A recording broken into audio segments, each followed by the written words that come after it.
in Banneux.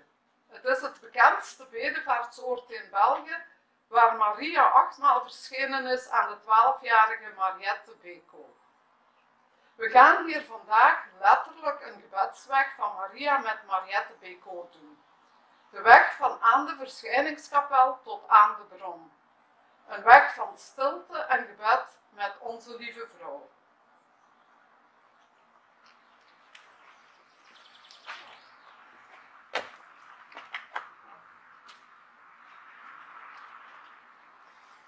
Goede vrienden, van harte welkom.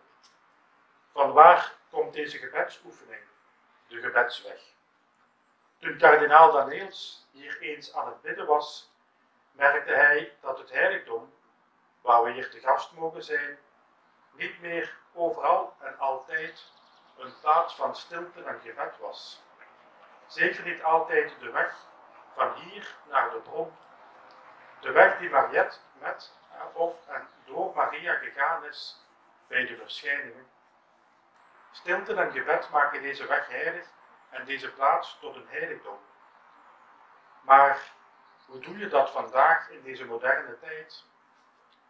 Daarom nodigt hij de pastorale ploeg uit van het heiligdom om aan elke pelgrim een gebedsweg aan te bieden. Een geestelijke weg, die een uitnodiging wil zijn tot bekering en vernieuwing van ons leven als gedoopte mens. De Maagd der Armen zal ons helpen om ons geheel te schenken aan Jezus' blijde boodschap.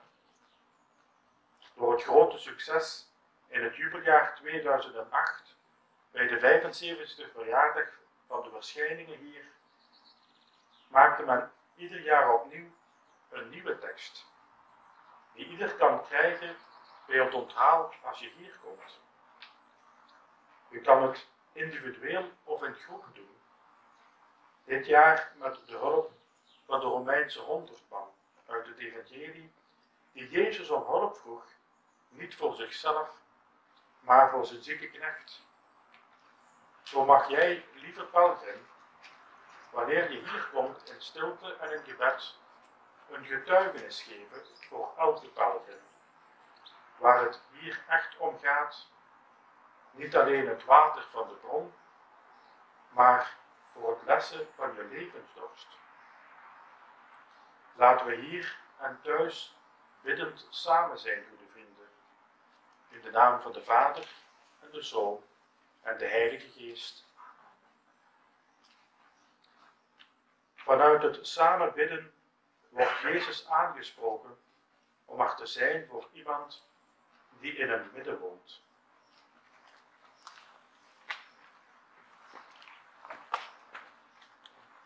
Op 11 februari 1933, tijdens de 5e verschijning, belooft de mooie dame: ik kom het lijden verlichten. De kleine Mariette kende het woord verlichten niet. Het leven kan heel moeilijk zijn en kan een zware last op onze schouders leggen, legt haar vader uit. Als iemand ons komt helpen om het te dragen, is de last lichter. We zijn opgelucht. Tranen van vreugde lopen over de wangen van het meisje.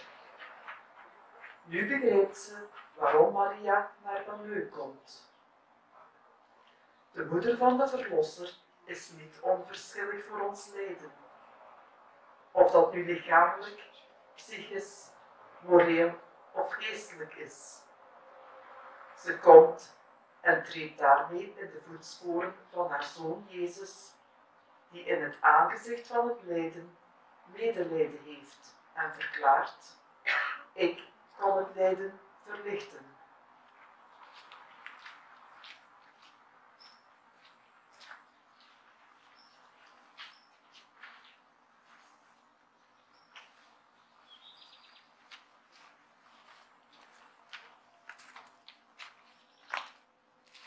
Uit het evangelie volgens Lucas. We lezen een stukje voor uit het Lucas-evangelie. Na afloop van zijn onderricht aan het luisterende volk ging hij naar Capharnaüm. Daar was een 100-man die een knecht had aan wie hem veel gelegen was. Deze was ziek en lag op sterven. Opdat de 100 man van Jezus hoorden, zond hij enkele oudsten van de Joden naar hem toe met het verzoek zijn knecht te komen genezen. Bij Jezus gekomen riepen zij met aandrang zijn hulp in. Ze zeiden: hij verdient dat gij hem deze gunst bewijst, want hij houdt van ons volk en heeft op eigen kosten de synagoge voor ons gebouwd. Daarop ging Jezus met hen mee.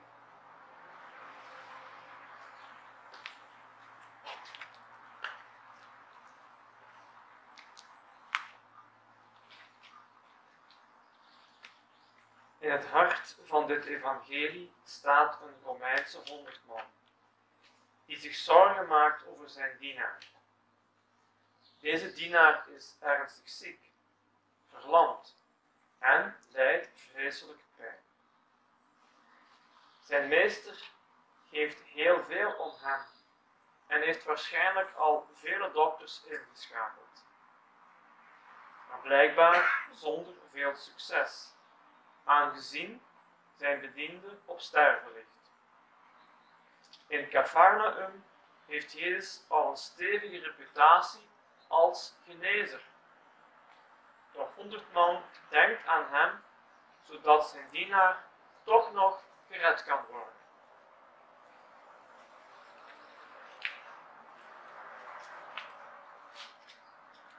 Onder de pelgrims van Balleu zijn er zieken, mensen die lijden en die hun falende gezondheid of hun lijden komen toevertrouwen aan de maagd der armen.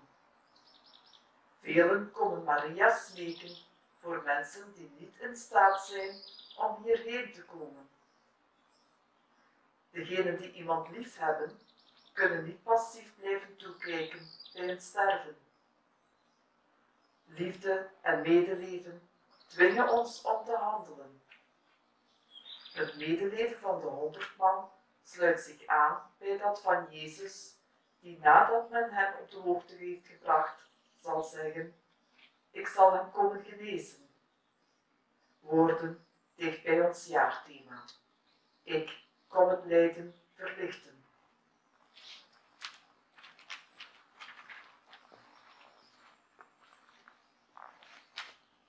Goede vrienden, laten we een moment in stilte bidden. En onze lasten, onze zorgen en ons lijden voor Maria de Maagd der Armen brengen.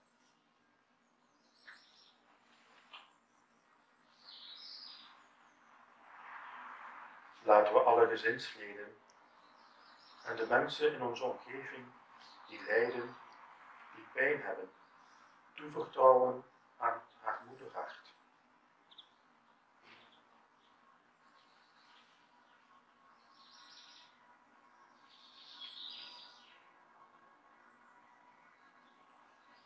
Laten we alle intenties thuis bij ons achter het scherm, hier in Banneu, in Lourdes of waar we ook zijn, biddend aan Maria's moedershart geven. We mogen ook hier biddend op weg gaan. Wees gegroet Maria, vol van genade, de Heer is met u. Gezegend zijt gij boven alle vrouwen, en gezegend is de vrucht van uw Jezus.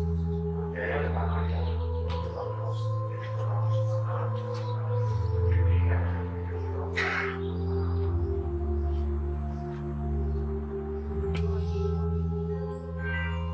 Jezus wordt geraakt door de vriendschap onder mensen, ondanks dat de Romeinse, de Joodse bezetter is. Zijn er Joden die over de grens heen durven kijken als het gaat over ziekten en lijden.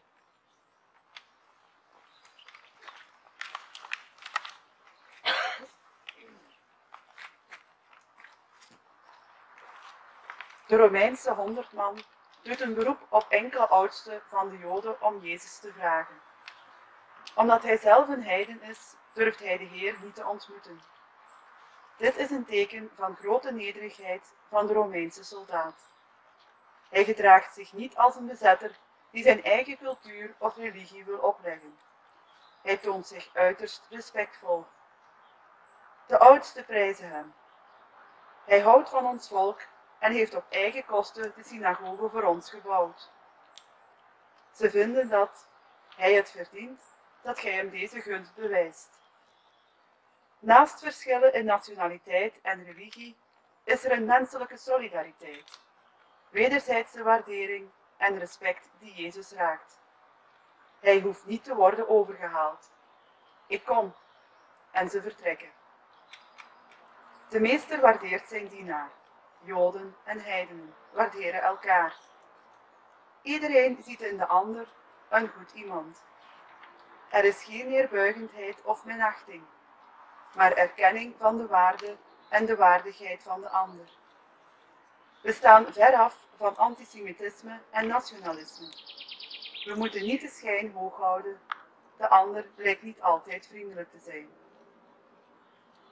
De kleine Thérèse van Lisieux bemiddelt voor Pranzini, de drievoudige moordenaar, omdat ze in hem ook een geliefde zoon van God ziet die het heil kan aanvaarden. De kleine Thérèse voelt een diep gevoel van solidariteit met hem. Ondanks het vreselijke kwaad dat hij heeft begaan, blijft Pranzini een goed mens die zich kan bekeren.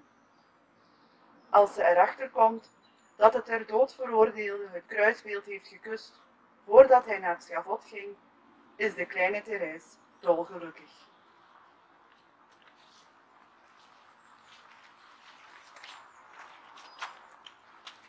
Als ze naar de bron gaan, moedigt de maagd der armen Mariette aan te stoppen en te bidden.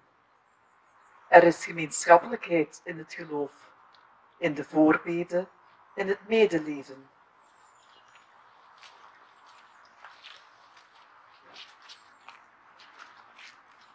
Ook wij willen hier bij die eerste steen, de eerste plaats waar Mariette stopte om te bidden, ons hart openstellen, onze gebeden geven aan God ons aller Vader.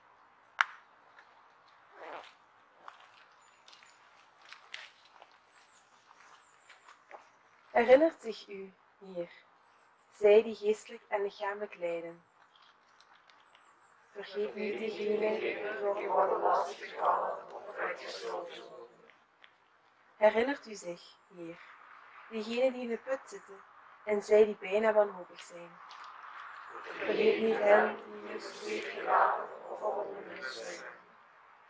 Herinnert u zich, Heer, alle families die door ruzie uiteen zijn en de vrienden die elkaar wederzijds uit het oog hebben verloren. Vergeet niet diegenen die overtuigd zijn van de. Herinnert u zich, Heer, de slachtoffers van oorlog en terreur. Vergeet niet hen die zich uitgebuit of als vluchtelingen leven. Herinnert u zich, Heer, de drugsverslaafden, de alcoholisten en alle anderen met een verslaving. Vergeet niet de ernstig zieken en de stervenden. Wees gegroet, Maria, vol van genade, de Heer is met u. Gezegend zijt gij boven alle vrouwen, en gezegend is de vrucht van uw lichaam, Jezus. Heilige Maria, moeder van ons, bid voor ons, arme zondaars, nu en in het uur van onze dood. Amen.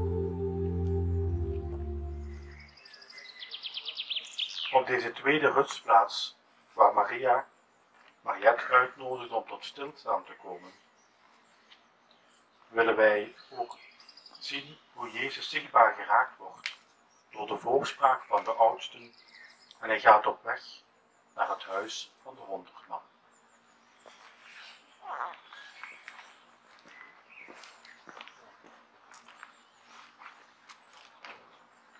We luisteren naar het vervolg van het evangelie. Daarop ging Jezus met hen mee. Maar toen hij niet ver meer van het huis was, liet de 100 man hem door vrienden zeggen: Heer, doe geen verdere moeite. Ik ben niet waard dat gij onder mijn dak komt. Daarom meende ik ook er geen aanspraak op te mogen maken, persoonlijk naar u toe te komen. Maar een woord van u is voldoende om mijn knecht te doen genezen. Want al ben ik zelf een ondergeschikte, ik heb weer manschappen onder mij. En tot de een zeg ik, ga, en hij gaat. En tot een ander, kom, en hij komt. En aan mijn knecht, doe dit, en hij doet het.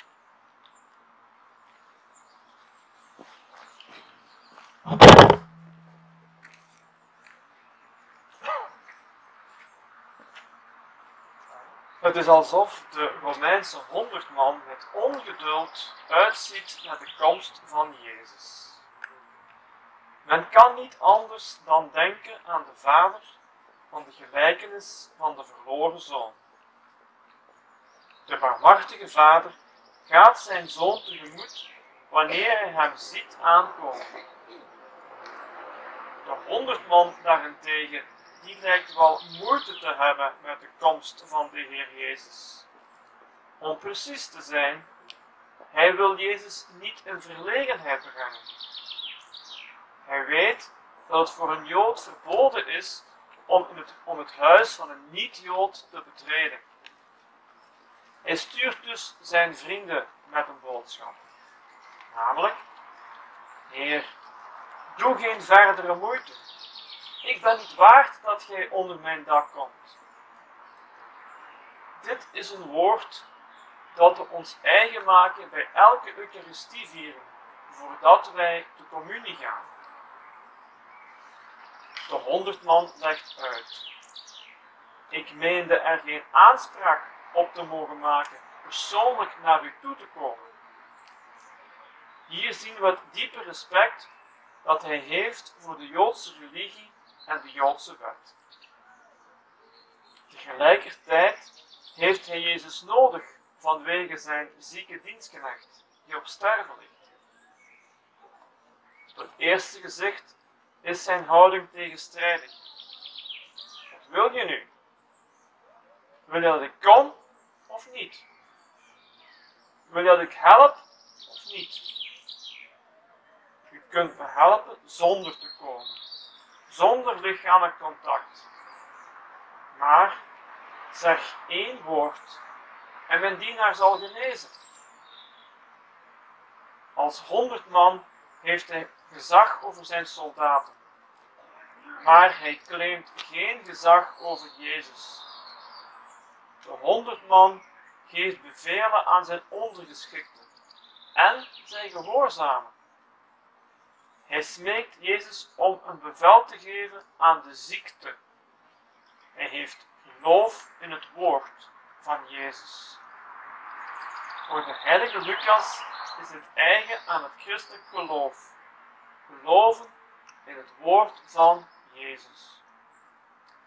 Op uw woord zal ik de netten uitgooien, zegt Simon Petrus. En mij geschieden naar uw woord, dat zegt Maria.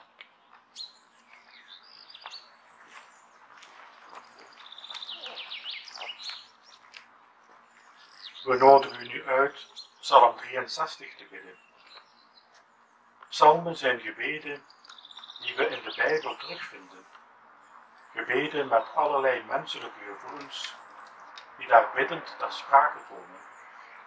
De Bijbelse biddende mens beleeft biddend mee met deze gevoelens van medemensen, maar ook doorheen de geschiedenis van Gods volk.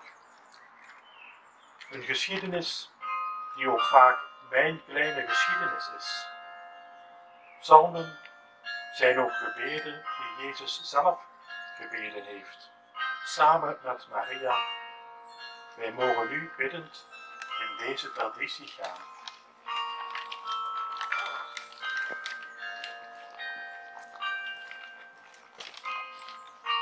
God, mijn God zijt gij. Ik zoek u reeds bij het ochtendgloren.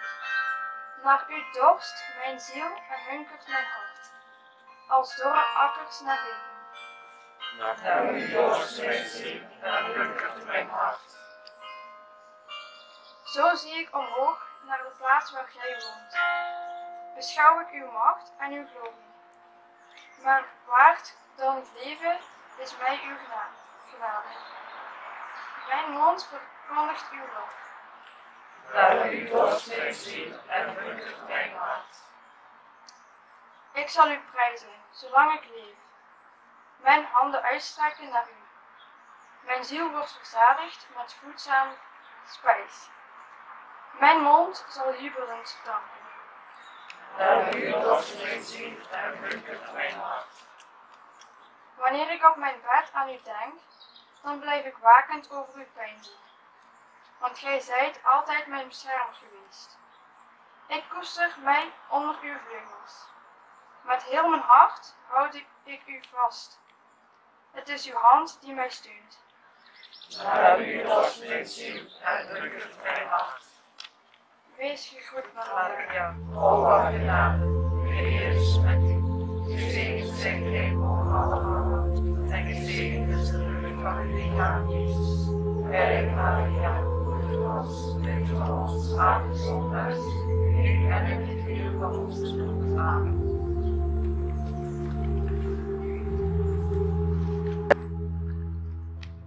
Goede vrienden, hier bij de derde steen, de derde plaats waar Maria met Mariette bleef stilstaan, ook hier bij de bron, mogen we nadenken, wat is het wonder dat we vandaag in het evangelie beluisterden? De genezing? Of onze verwondering dat geloven in de God van liefde geen grenzen kent?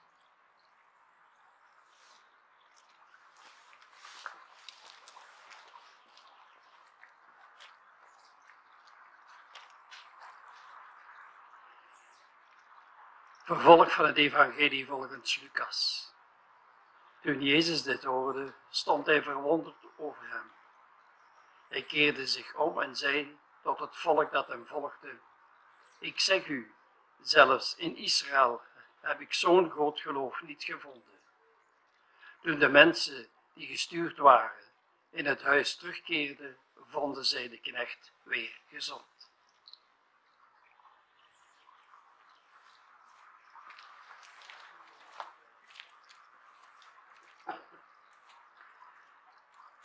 Jezus is vol ontzag voor de zuiverheid van het geloof van de 100 man.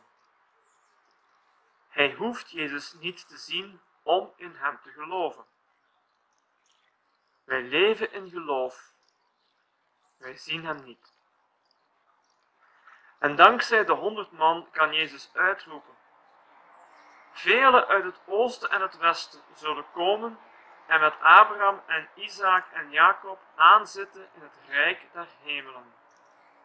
Want de ware zonen van Abraham zijn niet zijn nakomelingen naar het vlees, maar zijn nakomelingen naar het geloof. Abraham had vertrouwen in Gods belofte. Ga, zoals gij geloofd hebt, geschiede u. Bij iedere Eucharistieviering herhalen we de woorden van de 100 man. Maar tegelijk willen we Jezus niet op afstand houden. De verloren zoon vond dat hij niet langer een zoon waardig was. Maar de barmhartige vader herstelt hem in zijn waardigheid als zoon en verwelkomt hem opnieuw in het huis. Ook Simon Petrus vroeg na de wonderbaarlijke visvangst aan de Heer: Heer, ga weg van mij, want ik ben een zondig mens. Maar de Heer bleef vertrouwelijk met hem omgaan. Het is door werkelijke aanwezigheid van Jezus in ons leven dat Hij het lijden kon verlichten. Hij lijdt met ons mee. Jezus accepteert dat Hij wordt opgetrommeld, zoals Simon van Cyrene. En ook Maria is aanwezig en snelt toe om al haar zonen en dochters bij te staan, zoals ze dat ook deed op de kruisweg van Jezus.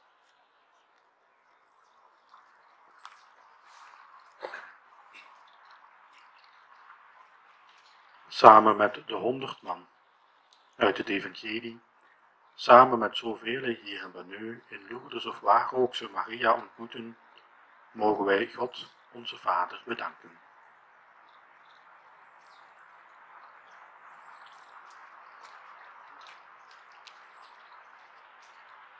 Voor Jezus, die kwam om te redden wat verloren was.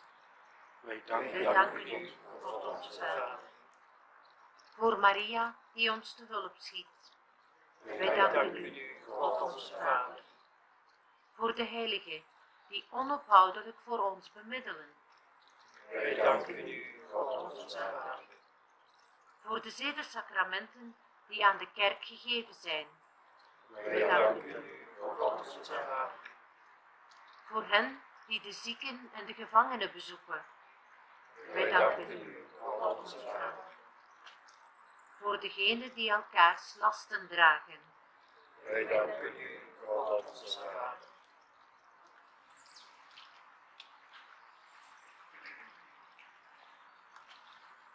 Goede vrienden thuis, kunnen we misschien met gewijd water een kruisje maken?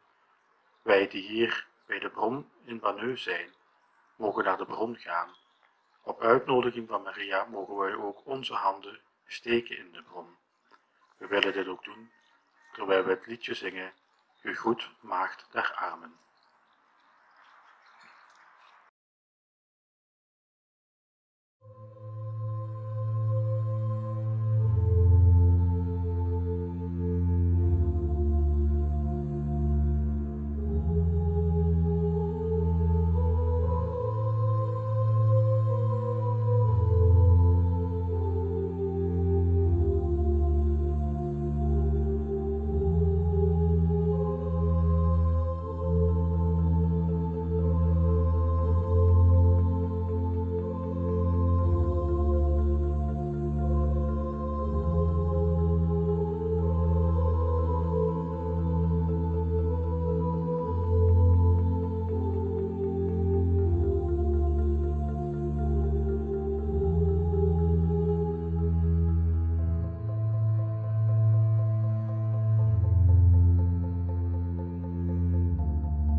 Willen we dan tenslotte hier samen bidden.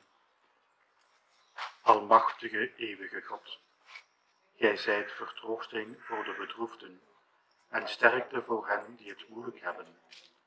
Laat hun gebeden tot u doordringen, uit welke nood zij ook roepen, dat zij in alle omstandigheden uw barmhartigheid ondervinden en de vreugde van uw aanwezigheid, door Christus onze Heer.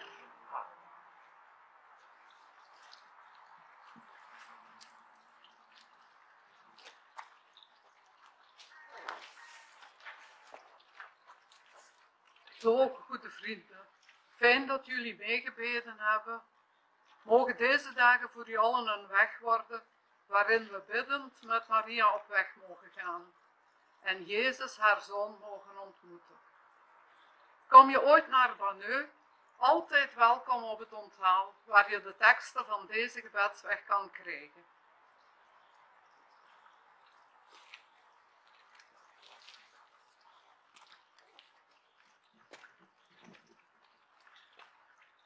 De Heer is voor u om u de juiste weg te wijzen. De Heer is achter u om u in de armen te sluiten. De Heer is onder u om u op te vangen wanneer u dreigt te vallen. De Heer is om u te troosten. De Heer omgeeft u als een beschermende muur wanneer anderen over u vallen. De Heer is boven u om u te zegenen. Zo zegenen ons God, onze Vader, als Vader, Zoon en Heilige Geest, vandaag, morgen en tot in de eeuwen der eeuwen. Amen.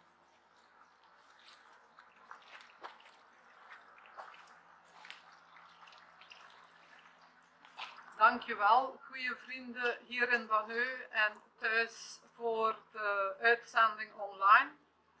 We zijn heel blij dat jullie allemaal weer vandaag wilden bij zijn in Banneu. We hebben samen de weg van Mariette gegaan en mochten ook onze handen in het water steken.